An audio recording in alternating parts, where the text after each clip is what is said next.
അബേ എന്റെ നാടൊടിഞ്ഞു.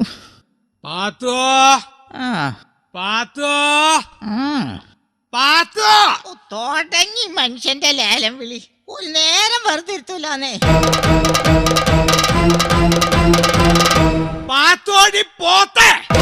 എന്തോ കണ്ട കറക്റ്റ് പേര് വിളിച്ചപ്പോ പോത്ത് വിളി കേട്ട്. എടി ഒരു ഗ്ലാസ് ചായക്കും വേണ്ടി എത്ര നേരം ഞാൻ അവിടെ കുത്തിരിക്കണടി. ഏതോ മനുഷ്യനെ നിങ്ങളാ അടുക്കള വഴിയല്ലേ ഈ പിന്നാമ്പുറത്തേക്ക് വന്നത്? ഇവിടെ വരെ വരുന്നതിന്റെ പകുതി വഴിയല്ല അടുക്കളയിലേക്കുള്ള. അവിടുന്ന് ഒരു ഗ്ലാസ് ചായ എടുത്ത് കുടിച്ചാ നിങ്ങളുടെ കയ്യില് വാച്ചൂരി പോവോ? അത് ശരി. അപ്പൊ എന്താ റെസ്റ്റ് എടുക്കുക? അല്ല മനുഷ്യനെ, മരിക്കാൻ പോണേലും മുമ്പ് കുറച്ച് ശ്വാസം എടുക്കുക. ഒന്ന് ശ്വാസം വിടാൻ പോലും സമയമില്ലാണ്ടിരിക്കാൻ എന്ത് മലമറിക്കണ പണി അടി അനക്കിവിടെ? ഇതില് നല്ലത് മല മറിക്കണ. ഞാൻ ഈ കുടുംബത്തെ ചെയ്യുന്ന പണിയൊക്കെ പിന്നെ നിങ്ങളാ ചെയ്യണേ. ഇയ്യ് ചെയ്യണ പണിയൊക്കെ ഞാൻ ചെയ്യാടി. ഞാൻ ചെയ്യണ പണിയൊക്കെ ഇയ്യ് ചെയ്. അതിന് നിങ്ങൾക്കെന്താ എത്ര വലിയ പണി? വീട്ടിൽ നിന്ന് പള്ളിയിലേക്കും പള്ളിയിൽ നിന്ന് വീട്ടിലേക്കും തേരാപാര നടക്കണതാ. പിന്നെ ഇന്റെ കടയിൽ ഇരിക്കോടി. ഒരു കട, ആർക്കും വേണ്ടാത്തൊരു മുറുക്കാൻ കടയില് വല്ലപ്പോഴും 2 നാരങ്ങ പിഴിയണം. ഇതപ്പ എത്ര വലിയ പണി? ഇന്ന് ആ നാരങ്ങ ഞാൻ പിഴിയാ. ഇന്റെ നാരങ്ങൻ കൂടെ പിഴിയാണല്ലോ. ഇന്നെ പിഴിഞ്ഞ് ഈ കോലത്തിലാക്കിയില്ലോ. എടി ചെമ്മീൻ തുള്ളിയ മുട്ടോളം, പിന്നെ തുള്ളിയാലോ ചട്ടിയില.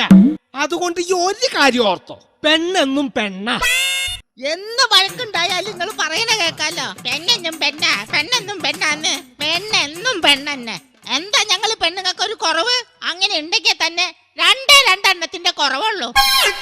ഒന്ന് താടിയുടെയും ഒന്ന് മീശയുടെയും. പേടിപ്പിച്ചു. എടി ഹമുക്കെ, ഭാര്യയും ഭർത്താവും എന്ന് പറഞ്ഞ ഒരു വണ്ടിയുടെ 2 ചക്രങ്ങളാ.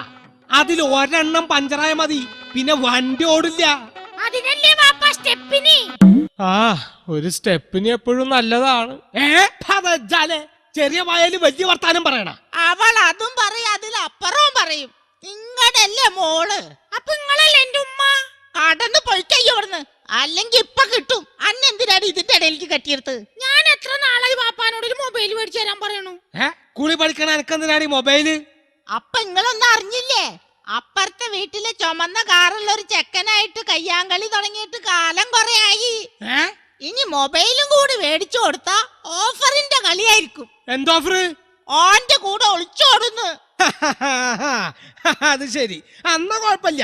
ഒളിച്ചോടുച്ചെങ്കിൽ ഞാൻ ഓൾക്കൊരു മൊബൈൽ മേടിച്ചു കൊടുക്കാം. എന്ത് പ്രാന്ത മനുഷ്യങ്ങൾ പറയണേ? ഒരു മൊബൈലിന് 999 ഉറുപ്പ്യയുടെ ചെലവല്ലല്ലോ.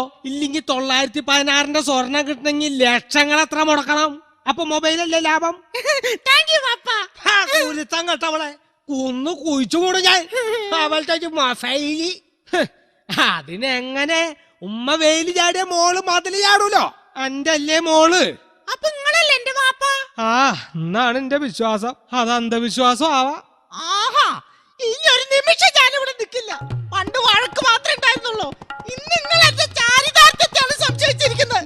ചാരിത്രത്തെ? അതിനെയാണ് സംശയിച്ചിരിക്കുന്നത്. നിങ്ങൾ മനുഷ്യനല്ല, മൃഗാണ്, മൃഗം. ഞാനൊരു പുരുഷനാണ്. എന്റെ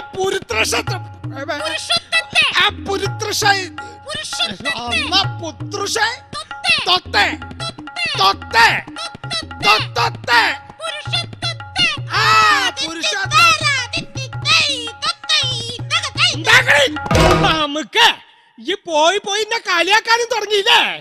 എന്നെ ഞാൻ ഇട്ടിച്ച് കൊലക്ക് അരച്ച് കുടിച്ച് തോലാക്ക് ചൊല്ലി ഒരു നിയമ നടപടി ഉണ്ടാക്കിയില്ലെങ്കിൽ എന്റെ പേര് കുഞ്ഞിക്കാതർ നല്ല. ഞങ്ങള് പെണ്ണുങ്ങൾക്ക് നീതി കിട്ടുമെന്ന് ഞാനൊന്ന് നോക്കട്ടെ. എന്റെ നേരെ മെക്കെട്ടുകാരന് മഹിളാ സമാജത്തിലൊരു പരാതി കൊടുത്ത് നിങ്ങളൊരു പാഠം പഠിപ്പിച്ചില്ലെങ്കിൽ എന്റെ പേര് കുഞ്ഞിപ്പാത്തു എന്നല്ല.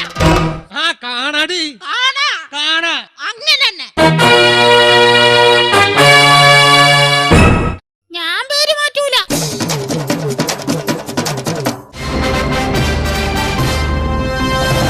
പ്രധാന വാർത്തകൾ. അമേരിക്കയിൽ സാമ്പത്തിക പ്രതിസന്ധി, കേരളത്തിൽ ദാമ്പത്യ പ്രതിസന്ധി. ഖാദർക്ക പാത്തുമ്മ ദമ്പതികളുടെ കുടുംബ പ്രശ്നത്തിൽ തനിക്ക് യാതൊരു പങ്കുമില്ലെന്ന് ഒബാമ. ദാമ്പത്യ തകർച്ചയിലെത്തിയ ഈ ദമ്പതികളുമായുള്ള കൂടിക്കാഴ്ചയുടെ തത്സമയ സംപ്രേഷണം ഇപ്പോൾ സന്ധ്യാഭിഷനിൽ. ദമ്പതികളോടൊപ്പം കേരള മഹിളാ സമാജം പ്രസിഡന്റ് മാംസലകുമാരിയും നിരീശ്വരവാദി പങ്കജാക്ഷനും പങ്കെടുക്കുന്നു. നമസ്കാരം, ഞാൻ നിതീഷ് കുമാർ, 37 വയസ്സ്, കല്യാണം കഴിച്ചിട്ടില്ല. നല്ല ആലോചനകൾ ക്ഷണിക്കുന്നു. അത്തല പിത്തല തവളാച്ചി, ചുക്കുമരിക്കണ ചൂലാപ്പി, മറിയം വന്ന് വിളക്കൂതി, ഫു ഫു ഫു. എന്താ ഈ പറയണത്? എന്തെങ്കിലുമൊക്കെ ഒന്ന് പറയണ്ടേ? വെറുതെയാണോ ഭാര്യ, വെറുതെയാണോ ഭർത്താവ് എന്ന ചോദ്യത്തിനെ മുൾമുനയിൽ നിർത്തിക്കൊണ്ട് ചർച്ചയിലേക്ക് വെറുതെ ഒന്ന് കടന്നു ചെല്ലാം. പങ്കെടുക്കുന്നു ഖാദർ പാത്തുമ്മ ദമ്പതികൾ, ഒപ്പം മഹിളാ സമാജം പ്രസിഡന്റ് മാംസലകുമാരിയും നിരീശ്വരവാദി യുക്തിവാദി പങ്കജാക്ഷനും. ഖാദർക്കിൽ നിന്നും തുടങ്ങാം. പറയൂ ഖാദർക്ക, എങ്ങനെയാണ് പ്രശ്നങ്ങളുടെ തുടക്കം? അതായത് എന്റെ ഓർമ്മ ശരിയാണെങ്കിൽ തിരിച്ചു വരാം. കേരളത്തിലെ സ്ത്രീ സമൂഹത്തിന് വേണ്ടി പൊരുതുകയും പോരാടുകയും മത്സരിക്കുകയും സ്പഷ്ടവും സ്പുഷ്ടവും ദൃഷ്ടവുമായ ഭാഷയിൽ പ്രതികരിക്കുകയും ചെയ്യുന്ന പ്രൊഫസർ മാംസലകുമാരിയോടാണ് ഇനി എന്താണ് ദാമ്പത്യത്തെക്കുറിച്ചുള്ള നിങ്ങളുടെ കാഴ്ചപ്പാട്? അതായത് ഈ സ്ത്രീകളുടെ മൂല്യച്യുതിയിലേക്ക് തിരിച്ചു വരാം. പറയൂ പങ്കജാക്ഷൻ. ഉത്കൃഷ്ട വ്യക്തികൾ പ്രവർത്തനത്തിൽ ഉത്സാഹികളും സംസാരത്തിൽ മന്ദഗതികളുമാണ്. ഒരു നിരീശ്വരവാദി എന്ന നിലയിൽ അതിനെ എങ്ങനെയാണ് നോക്കിക്കാണുന്നത്? ഈശ്വര സാക്ഷിയായിട്ട് ഞാൻ ഒരു കാര്യം പറയാം. അതായത് വളരെ നന്ദി പങ്കജാക്ഷൻ, ചർച്ചയിൽ പങ്കെടുത്തതിന്.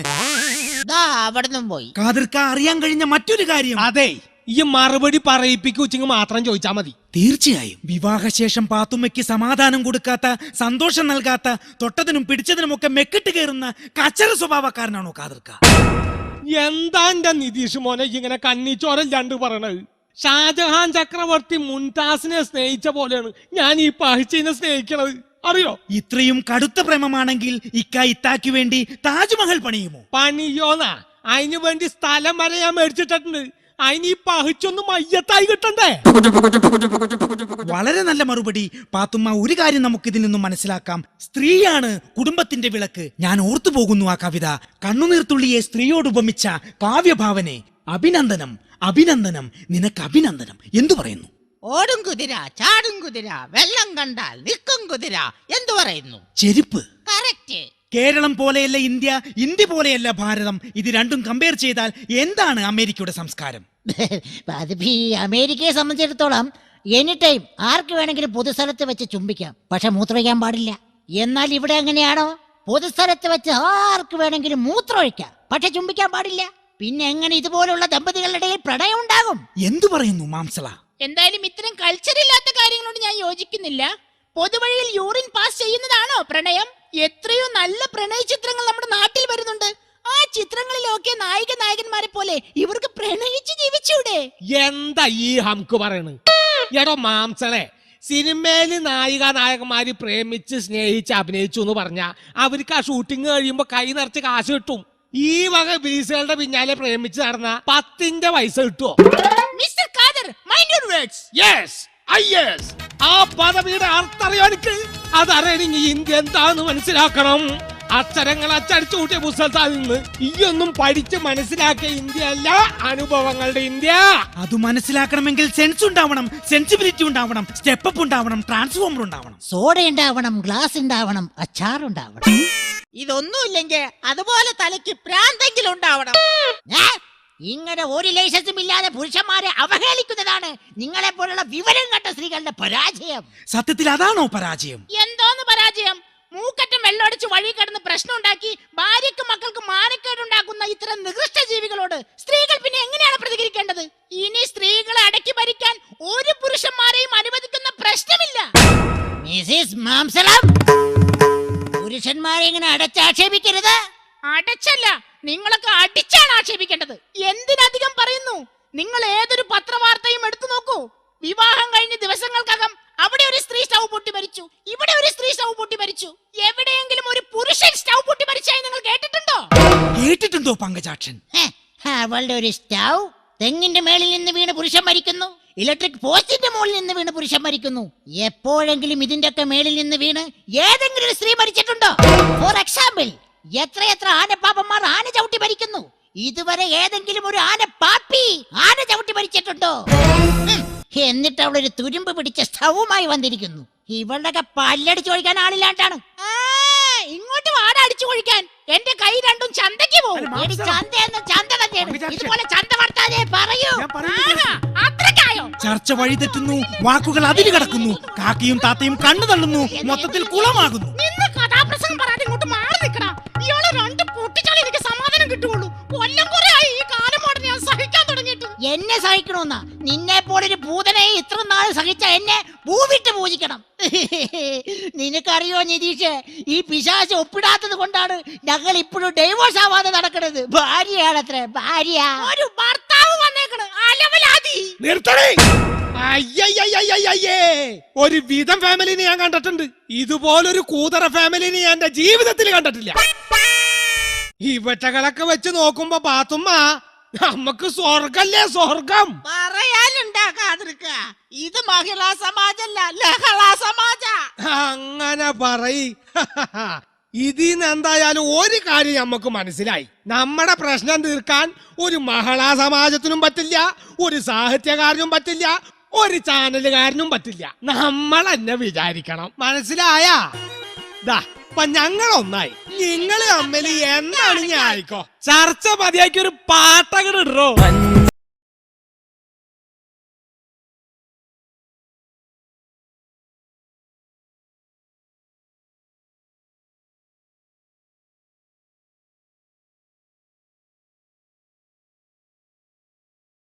ഒരു സത്യം നമുക്ക് മനസ്സിലാക്കാം.